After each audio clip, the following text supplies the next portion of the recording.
উচ্চ মাধ্যমিক ২০২৬ চতুর্থ সেমিস্টারের ভূগোল পরীক্ষার প্রশ্নপত্র। প্রশ্নপত্রটি সবেমাত্র হাতে পেলাম এবং প্রশ্নপত্রটি তোমাদের সকলের সামনে আমি তুলে ধরছি। তোমরা দেখতে পাচ্ছ যে এটা তোমাদের ৩৫ নম্বরের পরীক্ষা হয়েছে, ভূগোল পরীক্ষা। তো এই প্রশ্নপত্রে আমি তোমাদের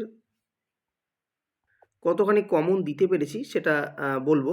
ঠিক আছে? গতকাল আমি এইটার তোমাদের শেষ মুহূর্তের কিছু সাজেশন আমি দিয়েছিলাম। ঠিক আছে? তো সেখান থেকে অনেক প্রশ্নই কমন এসেছে। ঠিক আছে?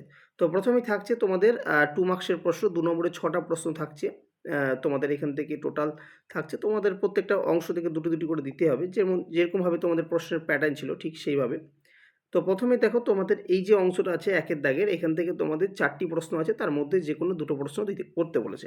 তো এখানে দেখো অনেক প্রশ্নই কিন্তু কমন আছে। এই প্রথমটা বাদ দিয়ে ১টা, ২টো, ৩টি প্রশ্ন কিন্তু কমন আছে। প্রথম একটা প্রশ্নটা ছিল পুরোদেশীয় বাঁধ কাকে বলে? তারপরেরটা ছিল পেডিমেন্ট বলতে কী বোঝো? তারপরেরটা ছিল ইন সিটু এবং এক্স সিটু সংরক্ষণ বলতে কী বোঝো? আর একটা হচ্ছে ঘূর্ণবাতের চক্ষু কাকে বলে? তো আমি সাজেশনে কিন্তু এই বি এর দাগ, সি এর দাগ এবং ডি এর দাগ এই ৩টি প্রশ্ন দিয়েছিলাম। তাহলে এই অংশ থেকে কিন্তু সাজেশন থেকে কমন রয়েছে। যারা পরের বছর উচ্চ মাধ্যমিক দেবে তারাও কিন্তু ভিডিওটি দেখতে পারো। তোমরাও জানতে পারবে কেমন ধরনের প্রশ্নপত্র তোমাদের ভূগোলে হয়েছিল। তারপর ২ এর দাগের এখানেও ৪টের মধ্যে যেকোনো ২টি প্রশ্নের উত্তর দিতে হবে। তো এখানে কিন্তু এখানেও কিন্তু ৩টি প্রশ্ন কমন আছে। প্রথমে বলে নিই কী, কী প্রশ্ন কমন আছে। তো প্রথমে তোমাদের কমন আছে কাম্য জনসংখ্যা বলতে কী বোঝো? ইমিগ্রেশন আর এমিগ্রেশনের মধ্যে দুটি পার্থক্য, আর মানব কল্যাণমূলক দৃষ্টিভঙ্গির যেকোনো দুটি বৈশিষ্ট্য। এই ৩টি প্রশ্ন কিন্তু এই জায়গা থেকে কমন আছে। মানব দরিদ্র সূচক কি কমন নেই, আমাদের প্রয়োজন নেই, কারণ যেকোনো দুটি প্রশ্ন এখানে বলেছে। ঠিক আছে? তাহলে এই অংশ থেকে কমন পাওয়া গেল।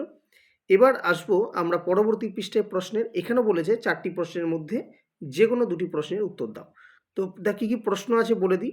দেখো প্রথমে আছে ভারতের ২টি পেট্রোরসায়ন শিল্পকেন্দ্রের নাম, যেটা সাজেশনের প্রশ্ন। তারপরেরটা ছিল স্থিতিশীল উন্নয়ন বলতে কী বোঝো? এটা একদম বলে দিয়েছিলাম, ভীষণ গুরুত্বপূর্ণ। তারপরেরটা হচ্ছে এলইউএলসি ম্যাপ বলতে কী বোঝো? যেটা আমি সাজেশনে দিইনি। আর ডি এরটা হচ্ছে ভারতবর্ষের খাদ্য প্রক্রিয়াকরণ শিল্পে যেকোনো দুটি সমস্যা লেখো। তো এই অংশ থেকেও কিন্তু আমাদের সাজেশন থেকে ৩টি প্রশ্ন কমন রয়েছে। প্রথমত ভারতের ২টি পেট্রোরসায়ন শিল্পকেন্দ্রের নাম, দ্বিতীয়ত স্থিতিশীল উন্নয়ন, তৃতীয়ত ভারতবর্ষের খাদ্য প্রক্রিয়াকরণ শিল্পের ২টি সমস্যা। এই ৩টি প্রশ্ন রয়েছে এই জায়গা থেকে কমন। এরপর হচ্ছে আমাদের ৩ নম্বরের প্রশ্ন। ৩ নম্বরের প্রশ্ন তো আমাদের ৬টি করতে হয় এবং সেখান থেকে থাকে তোমাদের মোট ১৮ নম্বর। তো দেখো প্রথমেই আছে ৪টি প্রশ্নের মধ্যে যেকোনো ২টি প্রশ্ন। ঠিক একই রকমভাবে প্যাটার্নটা আমাদের চলবে, যেখানে প্রশ্নের মানগুলো ৩, ৩ করে থাকবে। তো এখানেও দেখো কিন্তু আমাদের ৩টি প্রশ্ন তোমাদের কমন রয়েছে। কি, কি রয়েছে? প্রথম, ঘূর্ণবাত ও প্রতীপ ঘূর্ণবাতের মধ্যে পার্থক্য লেখো। দ্বিতীয়ত, চিত্রসহ অভিসারী পাশ-সীমানা ও প্রতিসারী পাশ-সীমানার মধ্যে দুটি পার্থক্য লেখো। আর ডি এর প্রশ্নটা আমাদের কমন আছে, নদীর পুনর্জীবন লাভ কি, এটির বিভিন্ন ধরনগুলি উল্লেখ করো। ঠিক আছে? সি এর প্রশ্নটি আমাদের সাজেশন থেকে নেই, তবে এই প্রশ্নটা তোমাদের অনেকেই কিন্তু করে এসেছো। ঠিক আছে? আচ্ছা, এই গেল ৪ এর দাগের। এরপর হচ্ছে ৫ এর দাগের প্রশ্ন। এখানেও কিন্তু যেকোনো ৪টের মধ্যে যেকোনো ২টি প্রশ্ন করতে হবে। কী, কী প্রশ্ন আছে আগে দেখে নিই। প্রথম আছে ম্যালাথাস প্রদত্ত জনসংখ্যা বৃদ্ধি তত্ত্বটি সংক্ষেপে আলোচনা করো। ২ নম্বর প্রশ্ন আছে জনঘনত্ব ও মানুষ জমির অনুপাতের মধ্যে ৩টি পার্থক্য লেখো। সি এরটা আছে বিশ্বব্যাপী জনসংখ্যা বন্টনের ওপর পরিব্রাজনের ৩টি প্রভাব আলোচনা করো। ডি এরটা আছে জনসংখ্যা নিয়ন্ত্রণের ৩টি প্রয়োজনীয়তা উল্লেখ করো। এই প্রশ্ন আমি গতকালই বলেছিলাম বারবার যে এই প্রশ্নটা কিন্তু ভীষণ গুরুত্বপূর্ণ। দেখো এই প্রশ্নটাই কিন্তু দিয়েছে, জনসংখ্যা নিয়ন্ত্রণের ৩টি প্রয়োজনীয়তা। তো এই অংশ থেকে আমাদের 3টি প্রশ্ন কমন রয়েছে। কী, কী কমন রয়েছে? প্রথম হচ্ছে ম্যালাথাস প্রদত্ত জনসংখ্যা বৃদ্ধি তত্ত্ব, জনঘনত্ব, মানুষ জমির অনুপাত, এর মধ্যে 3টি পার্থক্য, আর ডি এর প্রশ্নটা। এই 3টি প্রশ্ন আমাদের এই অংশ থেকে কমন রয়েছে। তো শেষ মুহূর্তের সাজেশন যারা দেখে গেছো তারা কিন্তু অনেক প্রশ্নের উত্তরই তোমরা সহজে এখান থেকে করে দিতে পারবে এবং আশা করব তোমাদের ভূগোল পরীক্ষা অনেক ভালো হয়ে উঠবে। তো দেখো 4টি প্রশ্নের মধ্যে 6 এর দাগ যেকোনো 2টি প্রশ্নের উত্তর দিতে হবে। কী, কী প্রশ্ন আছে আগে আমরা দেখে নেব। প্রথম, সুন্দরবন অঞ্চলে মানুষ বন্যপ্রাণীর সংঘাতে 3টি ক্ষতিকারক প্রভাব, যেটা গতকাল বলেছিলাম এটা আসতে পারে। ঠিক আছে? এই প্রশ্নটা আসতে পারে বলেছিলাম। আর এদিকে ডি এর প্রশ্নটা আসতে পারে বলেছিলাম। দেখো দুটোই প্রশ্নই কিন্তু রয়েছে। ঠিক আছে? বি এর প্রশ্ন গোষ্ঠীবদ্ধ জনবসতি গড়ে ওঠার কারণগুলি ব্যাখ্যা করো। সি এর প্রশ্ন সাম্প্রতিককালে ভারতে মোটর গাড়ির নির্মাণ শিল্পের দ্রুত বিকাশের 3টি কারণ উল্লেখ করো। আর ডি এর প্রশ্ন আছে পশ্চিমবঙ্গে আর্সেনিক দূষণ রোধে গৃহীত 3টি ব্যবস্থা উল্লেখ করো। তো এখান থেকে আমাদের 3টি প্রশ্ন কমন আছে হুবহু। প্রথম আছে এ এর প্রশ্নটা, বি এর প্রশ্নটা এবং ডি। এই 3টি প্রশ্ন আমাদের এই জায়গা থেকে কমন রয়েছে। সুতরাং সাজেশন যদি কেউ পড়ে যেতে তাহলে কিন্তু সে প্রত্যেকটা জায়গা থেকে প্রশ্ন আরামসে কিন্তু অ্যাটেম্প্ট করে আসতে পারতে। ঠিক আছে? আচ্ছা, চলে যাবো প্রশ্নের পরবর্তী পৃষ্ঠায়, যেখানে রয়েছে বিভাগ গ।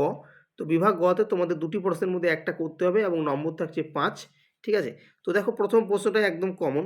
ঠিক আছে? একদম কমন, কোনো দিকে তাকাতে হবে না। প্রথম প্রশ্নটাই কমন, যে বায়ুর ক্ষয়কার্যের ফলে সৃষ্ট যেকোনো ৫টি ভূমিরূপের সচিত্র বর্ণনা দাও। আমি বারবার বলেছিলাম চিত্র সহযোগে করবে। দেখো, বায়ুর ক্ষয়কার্যের ফলে সৃষ্ট ভূমিরূপটা চলে এসেছে। ঠিক আছে? তো এখান থেকে কোনো চিন্তা করার কারণ নেই, প্রত্যেকটা প্রশ্নই কমন রয়েছে। বিয়ের দাগের প্রশ্নটা দেখে না একটু কি আছে, নাতিশীতোষ্ণ ঘূর্ণবাতের উৎপত্তি ও বিকাশের পর্যায়গুলি চিত্রসহ আলোচনা করো। ঠিক আছে? এটা আমি দিয়েছিলাম প্রশ্নটা, কিন্তু ৩ নম্বরের জন্য দিয়েছিলাম, এটা ৫ নম্বরের জন্য দিইনি, কিন্তু প্রশ্নটা দিয়েছিলাম। যাই হোক, আমাদের হুবহু কমনের মধ্যে কিন্তু প্রথম প্রশ্নটা রয়েছে, আর দুটো মোডে যেহেতু একটা বলেছে, সুতরাং তোমরা কিন্তু কমন এই জায়গা থেকে পেয়ে গেলে। তাহলে এই যে প্রশ্নপত্রটি রয়েছে, তোমরা ধরতে গেলে সম্পূর্ণ ৩৫ নম্বরের মধ্যে ৩৫ নম্বর, অর্থাৎ 100% কিন্তু লাস্ট মিনিট সাজেশন থেকে তোমরা কমন পেয়ে যাচ্ছ। সুতরাং তোমরা কিন্তু চোখ বুঝে আমাদের এই চ্যানেলের উপর ভরসা রাখতে পারো, যে যা সাজেশন দেওয়া হয় মোটামুটি মাধ্যমিক এবং উচ্চ মাধ্যমিক উভয় ক্ষেত্রে কিন্তু অনেক কমন আসে। ঠিক আছে? তো তোমরা অবশ্যই কমেন্টে জানো যে তোমাদের ভূগোল পরীক্ষা কেমন হয়েছে। আশা করব ভালো হয়েছে, কারণ অনেক প্রশ্নই কমন আছে। ঠিক আছে? যদি তোমরা কমেন্টে অবশ্যই জানাবে তোমাদের পরীক্ষা, এবং আম তোমাদের এখনও কি পরীক্ষা বাকি রয়েছে, হ্যাঁ? এবং কোন তোমাদের পরীক্ষার কোন বিষয়ের সাজেশন এখনও শেষ মুহূর্তের জন্য দিলে ভালো হয়, অবশ্যই একটু কমেন্টে তোমরা জানাতে কেউ ভুলবে না। ভিডিওটি যদি ভালো লেগে থাকে অবশ্যই লাইক করো, শেয়ার করো, এবং আমাদের চ্যানেলের নতুন দর্শক হলে চ্যানেলটিকে সাবস্ক্রাইব করতে একেবারে ভুলবে না। দেখা হবে পরবর্তী ভিডিওতে। আজকের ভিডিও এ পর্যন্তই।